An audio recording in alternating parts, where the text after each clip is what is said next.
Chan from School of Computing. Today I'm going to talk about Turing test. These days, ChatGPT from OpenAI is the biggest issue, and the questions about machine intelligence keep being asked. As Turing test asked, can machines think? And is Turing test still an effective tool? There are some problems and worries happened as AI is becoming more and more developed, especially chatbots. The famous example is a case of suicide evoked by a machine. According to Lale Bray, GPT-4-based AI chatbot Chai made a man mentally drained and commit suicide by sending messages including gaslighting, jealousy, and suicide inducement. This case shows the mysterious side of AI. And it also suggests that since AI should never give negative influence on humans, we need evaluations to find whether AI is dangerous or not. I did focus on this point, and related to this, I searched for a famous evaluation method for machines Turing test. Let's find out more. Alan Matheson Turing, who was a British mathematician, cryptographer, and logician, he said, "What we want is a machine that can learn from experience, possibility of letting the machine alter its own instructions, and providing the mechanism for this." He said this in his lecture in London, 1947, and this was the earliest lecture to talk about the concept of AI. And it was the start of AI. At that time, there was an idea of Promethean irreverence, which is a belief that it is impossible to make a thinking machine. It was because thinking machine was never experienced. People didn't want to admit that the rival against human can exist, and they thought thinking machines reflected the inventor's intelligence. However, Turing presented a question in the very first sentence in his paper. He said, "I propose to consider the question, can machines think?" He illustrated his point in another form, which was imitation game, aka Turing test. In the imitation game, we put man and woman testers in a single room and an interrogator in another room. And the only tool to communicate is a teleprinter where we can type to communicate. Man and woman are labeled as X and Y.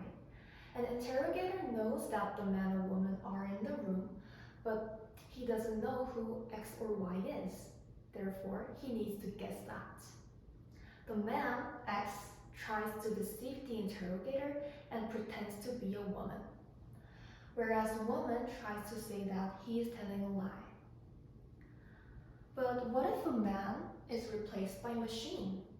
This means that the machine, which is a man in assumption, will pretend itself to be a woman. Will the interrogator still be confused and get the answer wrong? Turing suggested that if the interrogator got the answer wrong, that means machines can deceive the interrogator and deny the woman's suggestion as humans do through thinking. So this became the method to test whether machines could think or not.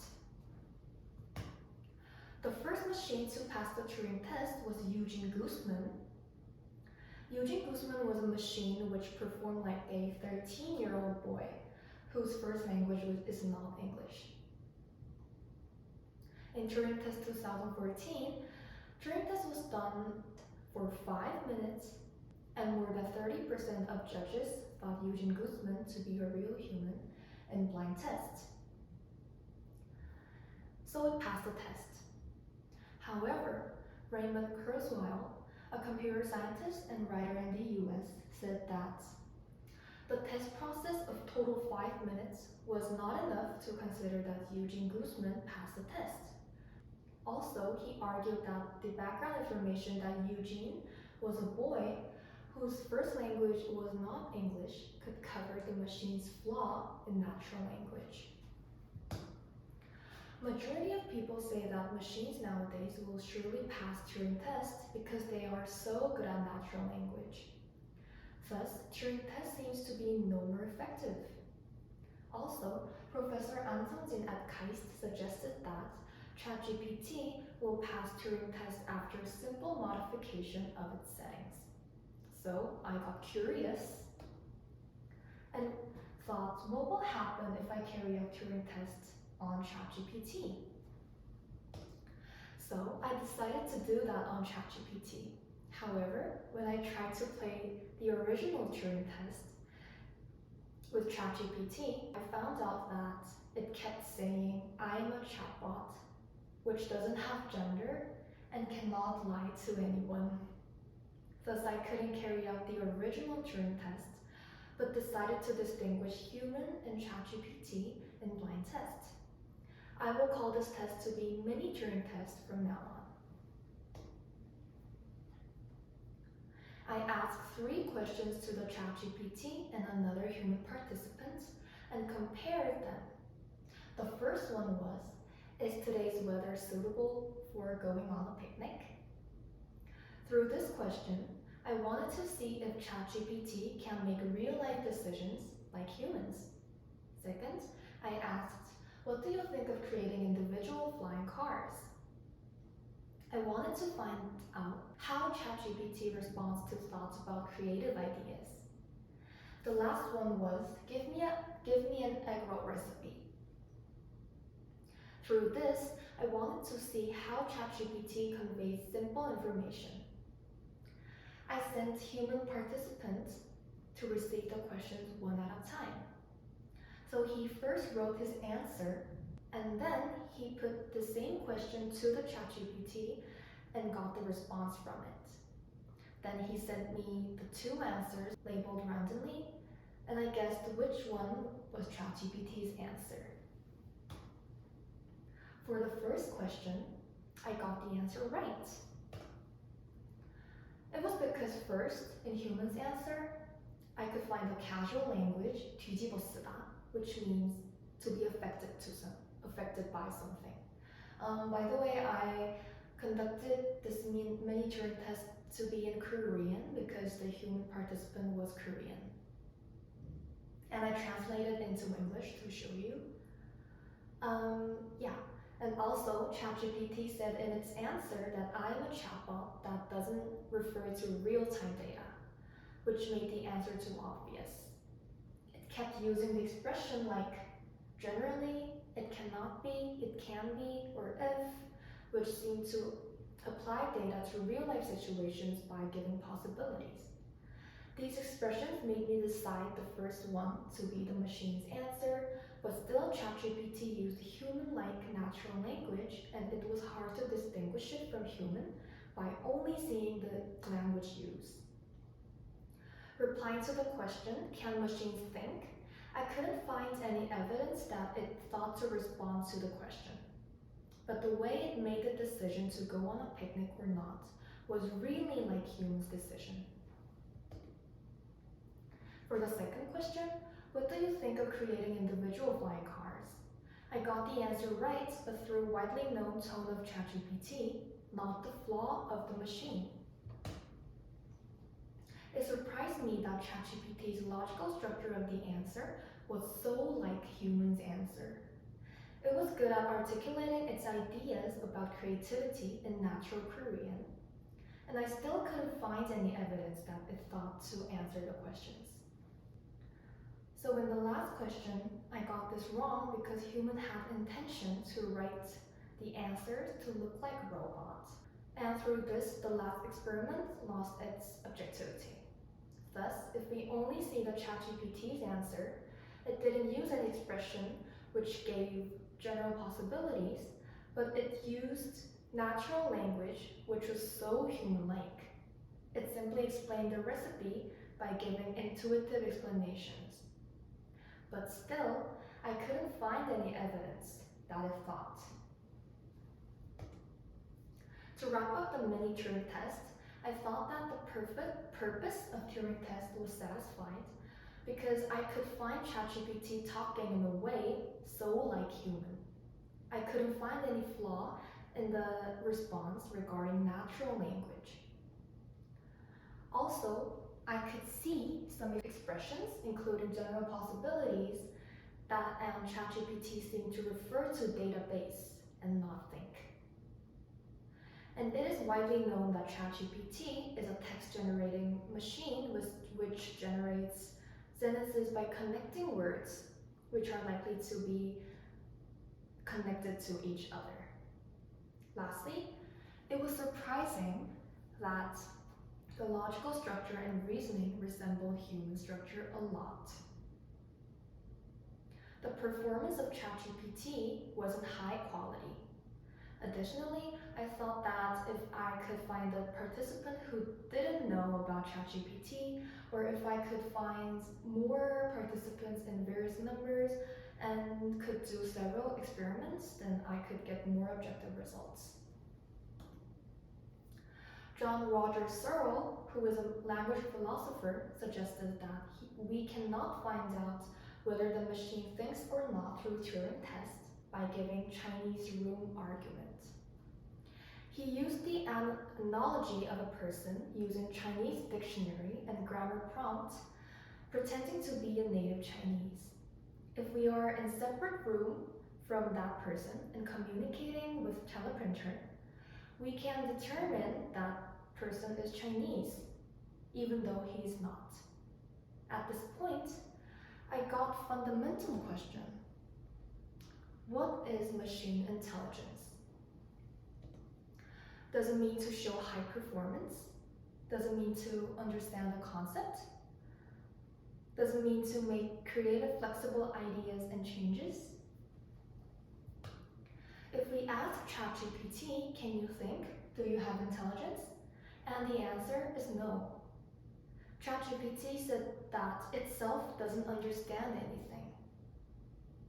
Also, it learns from refined database and connects words based on probabilities, whereas humans learn through social interactions and personal experiences and use them to progress information and reply to questions.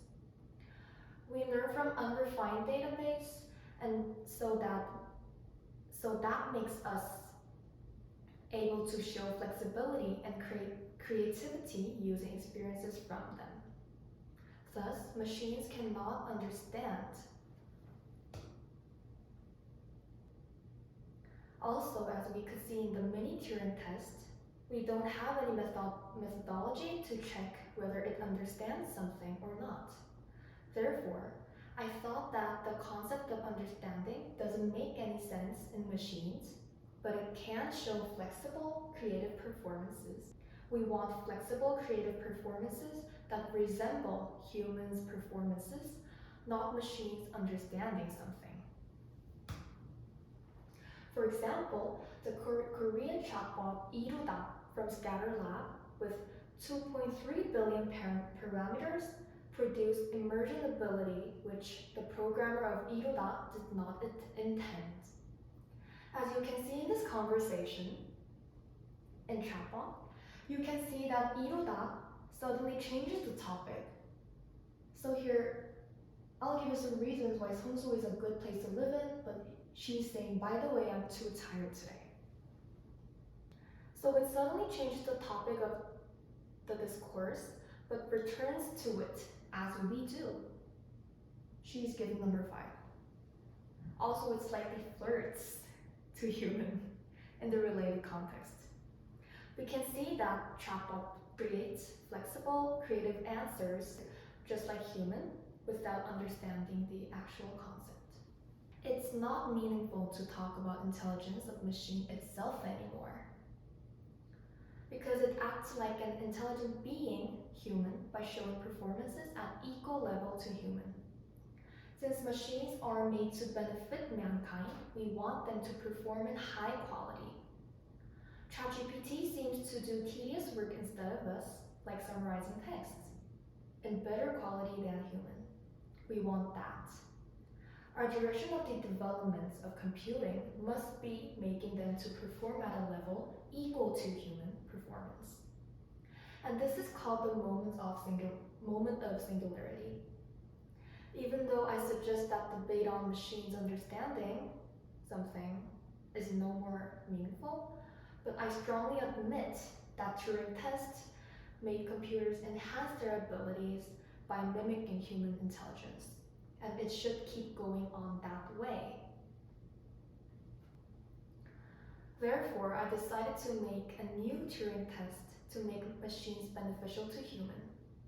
To reach the goal, we should ask, is machine beneficial to mankind? And if we specify this, we should ask, does it have quality performance equal to human? Do machines make the same decisions as humans? Or even, do machines make better decisions than humans? To test machines regarding this question and get answers to these questions, we need methodologies. We should first compare the logical similarities of the answers from machine and human. We should analyze the answers, extract keywords, and analyze relationships between them. If they have similar keywords and logical reasoning, we can say that they make similar decisions as humans.